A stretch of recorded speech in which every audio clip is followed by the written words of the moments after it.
کبھی 10 منٹ عادت ہو جائے نا دعا مانگنے کی علیحدہ سے رات کو، حضور نے فرمایا جو فرض نماز کے بعد دعا مانگے اللہ اس کی قبول کر لیتا ہے۔ نبی پاک صلی اللہ تعالی علیہ وسلم نے فرمایا اللہ مسافر کی دعا قبول فرماتا ہے۔ حضور نے فرمایا اللہ مظلوم کی دعا قبول فرماتا ہے۔ حضور نے فرمایا بیمار سے دعا کراؤ اللہ اس کی دعا قبول فرماتا ہے۔ میرے نبی پاک نے فرمایا ماں باپ جب بھی اولاد کے لیے ہاتھ اٹھائیں، ویسے تے بلے شاہ تو آسمانی اڈ دیا ہی پھڑ دیں، جڑا گھر بیٹھا انہوں بڑھیا ہی نہیں۔ حضور فرمانے لگے ماں باپ جب بھی اولاد کے لیے دعا فرمائیں اللہ ان کی دعا کو قبول کرتا ہے۔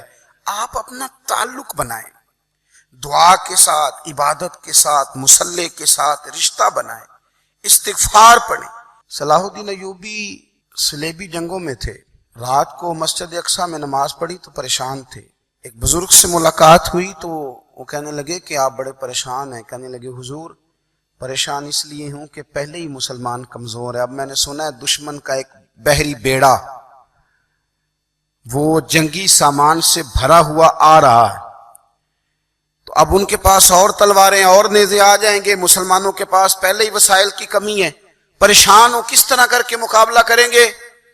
یہ بات کہتے ہی صلاح الدین ایوبی نے بزرگوں سے کہا حضور آپ بھی دعا کرنا، دعا کی بڑی طاقت ہے۔ میرے نبی پاک نے فرمایا دعا مومن کا ہتھیار ہے، دعا مومن کا۔ حضور نے فرمایا تقدیر کو سوائے دعا کے کوئی چیز نہیں بدل سکتی، دعا مومن کا ہتھیار ہے، یہ کافر کے پاس کوئی نہیں، یہ ہتھیار ہے مومن کا۔ اللہ کرے آپ کو سمجھ آئے، پھر سنیں کئی بار کہہ چکا ہوں یہ ہتھیار ہے۔ کافر کے مقابلے میں جو تیرے پاس سب سے بڑا ہتھیار ہے وہ دعا ہے۔ دعائیں کرانی چھوڑ دی، کرنی چھوڑ دی، لینی چھوڑ دی۔ حضرت سیدنا انس بن مالک رضی اللہ تعالیٰ عنہ فرمایا کرتے تھے میں نے وہ رنگ دیکھا ہے جب حضور دعا مانگتے تھے اور حضور کی مقدس آنکھوں میں آنسو بھی ساتھ ہی بہا کرتے تھے، میں نے وہ انداز دیکھا۔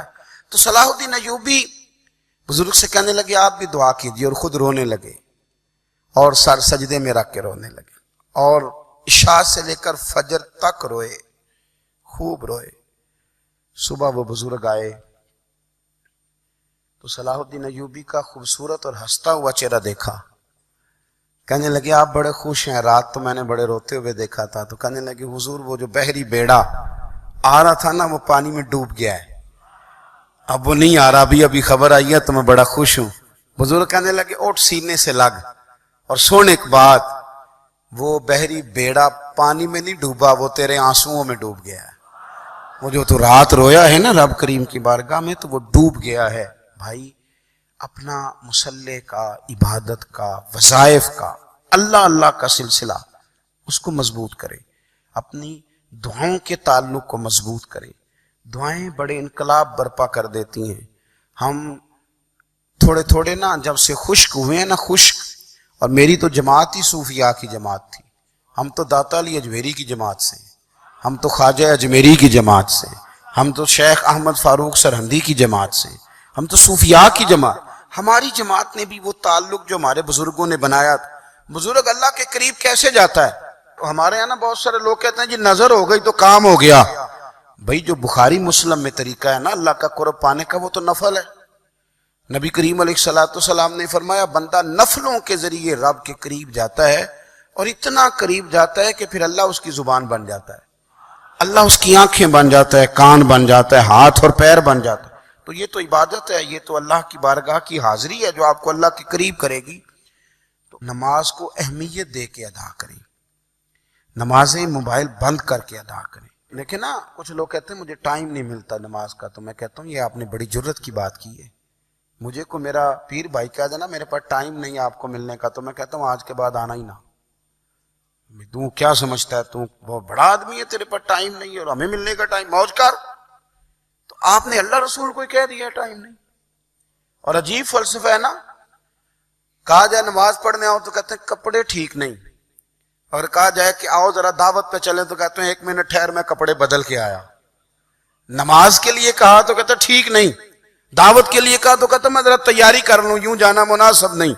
یہ معاملہ ٹھیک نہیں۔ رب تو فرماتا ہے کہ جب تو مسجد میں آ تو زینت اختیار کر کے آ، خوب ذوق سے دعا مانگیں، خوب شوق سے نماز پڑھیں، خوب استغفار کا مزاج بنائیں۔